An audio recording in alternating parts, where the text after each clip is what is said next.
Please welcome Matthew Karras. Hi. I'm not going to say that, well, I don't like having words put in my mouth, so I'm sort of resistant anyway, but I'm not going to say that you shouldn't restrict screen time. I'm just going to tell you how I go about bringing up my kids, and I don't restrict screen time at all. So anyway, I created 10 slides in the sort of 20-second format, but it's rather unfamiliar to me, so I may well screw up. I'm 50, by the way. I've got an 8-year-old and a 7-year-old. I'm not a digital native, but technology has always been part of my life. So the notes don't seem to be appearing. Okay, so right. When I was a toddler, my father was an engineer, but it was hard to raise a family on an engineer's salary, and he bought an electrical shop. So we always had the latest gadgets, fun things. I was actually allowed a day off school to watch the moon landing and the first colour broadcast on BBC Two. It was fantastic, but because I knew my father had invented things and built things, for me, technology was always something I might do. There are my kids. When they come to my office, they like to play with the computers. It's slightly different from their own computers, but they also like the whiteboard. They also like Meccano. They also like playing pool when they get the chance to. Pretty normal kids. They fight all the time. They're the noisiest kids on the council estate on which we live, and they get shouted at. My son, despite having unfettered access to an Xbox, a Nintendo DS, an Android tablet, and a laptop, his favorite activity is writing books in pencil. We've published one of them on the web. It's called Mr. Oldie-Pants. Thinly disguised criticism of my father, whom he's forced to visit at the old people's home every week. Aleri is more outdoorsy and more musical. That's her about to drop a 1966 Rickenbacker guitar and playing on her bike. Today, I left the two kids improvising on the piano, Aleri doing the bass line from Pete Johnson's Boogie Woogie Man, and Ruben improvising some bluesy notes on top. Yeah. I hate computer games. This is the game I was last addicted to. It's the last good game ever written. It's called Robotron. It's written in 1982 by Eugene Jarvis, and it is a spectacular game. I haven't managed to get addicted to anything since. I've tried. I'm sure some of them are quite good fun, but I will refuse to help the kids get to the next level in games, but I will play Lego, I'll go out skateboarding, I'll teach them to program. One of the arguments seems to be something about information overload. So this is where I suffer information overload. Crowded streets, children's parties, even distracted by a walk in the woods. Information overload is everywhere. If you care to look, there's stuff being bombarded at you all the time. I don't know whether the skills on computers are less or more valuable. Here are two examples of Aleri's work. She wants to be a fashion designer, seems to be designing bikinis and wetsuits, and she also did this spectacular smiley on my computer at work, which I must say I prefer to the other one, but I don't know. I don't know which will stand her in better stead for getting a job. But, this is a guy that I used to read a lot about when I was reading about physics.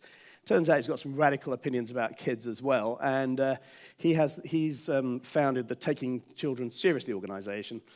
He gets very frustrated when people tell kids what to do in almost any field, and he thinks that not only are games good, I think I'll have to pause this actually, I don't know if I can, but anyway, not only are games good, but they're good because kids like them and for no other reason.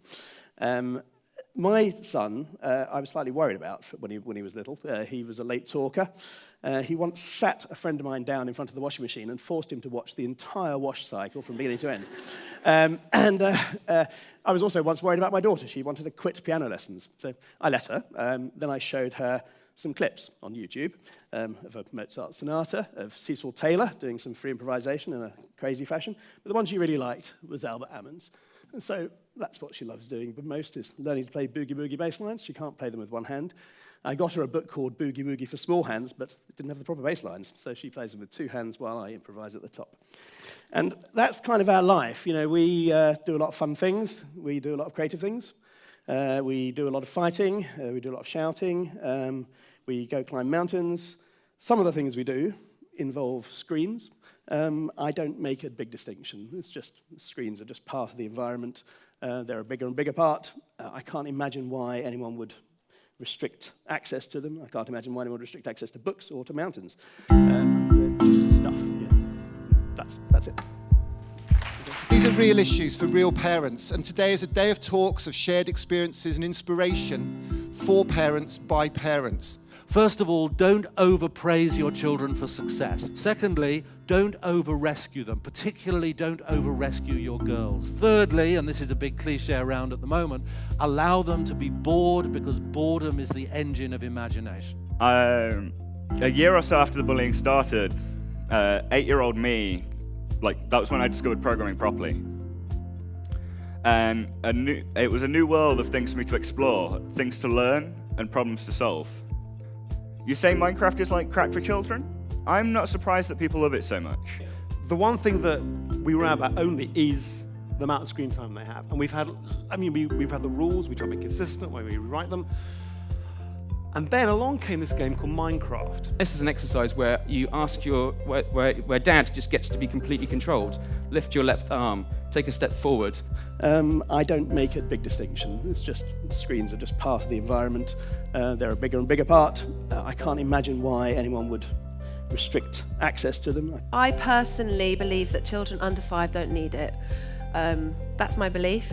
The supervision is also very important to talk about what it is that they are thinking about, what are they exposed to, and how can we address that with the young person. I'm going to talk to you a bit about creativity, but I'm also going to talk to you about technology and how it kind of changed my life. Do you want to join in? You'd have to. Trouble is, you have to give the iPad away. You have to give the iPad away.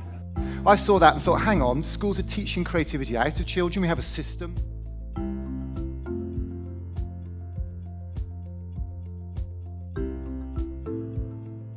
So what we're announcing today, we want to call it the STEAM Co. The STEAM company, the STEAM co-creation, the STEAM collaborators, whatever we want co to mean. And we want to get other schools to do this, to try what we've done. We want to build a body of parts. So if you want to get in hold of it. I'm going to start from the premise that kids love making things. I'm going to tell you a strategy that is practical and effective. Practical means you can do it. Effective means it works. Thank you all very, very much. Thank you for all our speakers. All the parents are standing up. But most of all, thank you. Thank you guys.